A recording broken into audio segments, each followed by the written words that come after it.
Rotilene Campelo, prefeita de Belém.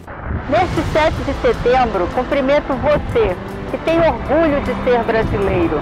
Você que acredita que o nosso país pode e será próspero para todos os seus filhos e filhas. Este é o compromisso do PPL, completar a grande obra de independência nacional, iniciada ainda durante a Inconfidência Mineira, para que nossas riquezas sejam utilizadas para promover o nosso desenvolvimento, garantindo trabalho e renda e fortalecendo a indústria nacional. Construir uma pátria livre, onde todos possam se dizer de fato donos da sua riqueza e do seu destino.